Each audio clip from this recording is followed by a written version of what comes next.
Yo, what's up? Friday night, just got done watching Netflix, watched the whole second part of Stranger Things, didn't care for it. So I'm like, look, I want to watch something else. Ah, something new arrived on Netflix, The Great Flood. I'm like, ooh, it caught my attention only because I'm currently living through a flood. In case you haven't heard, California's underwater. We're having a big flood problem the last 72 hours. It was roughly 2.5 weeks ago, LA during this time of year was having a heat wave. At the exact same time, Sacramento's having a cold front. The sun was not visible for 2 weeks in Sacramento, and it was in the low 40s every single day for 2 weeks with no sunshine. We were miserable. Well, when you have climate like that in California, heat versus cold, eventually Mother Nature's going to take course and punish you with a storm.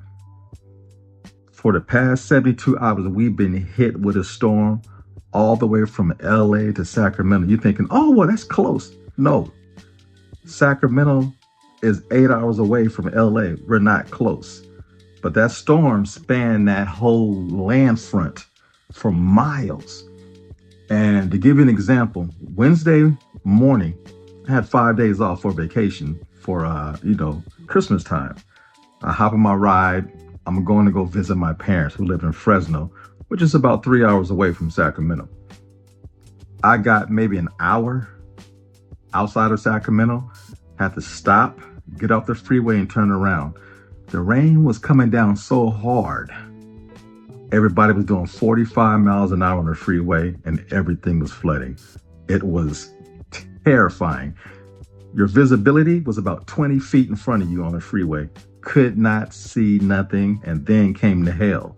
So I came back, spent the rest of my time home here in Sacramento. Couldn't visit my parents this Christmas. Neighborhood that I live in, people came in from the government and sealed parts off. They got caution tape up. Some people can't even leave their house because if you go a mile outside your block, your car's floating underwater. It's bad. So I got plenty of groceries. I said, well, it's going to be a Netflix weekend for this long Christmas holiday. And man, this movie started out with a bang. It's a Korean film. It takes place in, Seoul, Korea, in this apartment complex, mostly. This apartment complex is at least 20 something stories high. Within 5.5 minutes, it's action packed. The single mother has a child. They live on the third floor. She gets an emergency phone call. Get out, evacuate, and go upstairs. You can't go downstairs. It's already flooded. So apparently, an asteroid hit Earth. And, Earth is 80% water? So Earth is in trouble. They claim that Japan was already half underwater, so Korea was in trouble. And I'm like, whoa, my heart's beating. I'm like, this looks good. Man, this was some bullshit. This movie had about 5 identities. It had an identity crisis. It was a flood movie. It was a remake of The Matrix. It turned into a James Bond movie. It turned into Interstellar. I'm not playing with you. All of these movies was in this one movie. You're thinking, oh, that sounds cool. No, it's not. This was bad. The saving grace was the leading lady. She was absolutely gorgeous and a damn good actress. And it had subtitles, but the special effects are surprisingly good. But she was a doctor, a science doctor. And that's all you knew.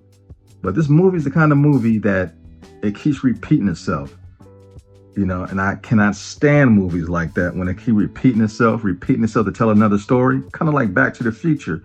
I hate those type of movies when they keep going back in time over and over. And the movie just got more and more confusing. It wasn't making sense. I thought maybe this is like an Asian version of Noah's Ark. No, I could not find nothing sensible to describe this movie to the general public.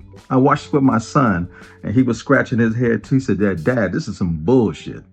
We sat up here for an hour and 48 minutes and watched some bullshit. This movie is confusing, and in the end, it's just bad. I mean, the conclusion, I was like, that's the conclusion of this film. Hey, it's on Netflix. It's free. Give it a watch if you want. Again, the only reason why this movie caught my attention, because currently I'm living through a situation where my city is flooded from a major storm, and it's just now stopped raining. So hopefully we got about 48 hours of straight sunshine so this town can drain itself of water, because it's bad. And this movie is bad. Highly disappointed. I was not expecting that. The trailers look good. The little, things they show on Netflix. I'm like, oh, okay. And this starts off with a bang. Your heart will be pounding. And about 25 minutes in, it takes a hard left.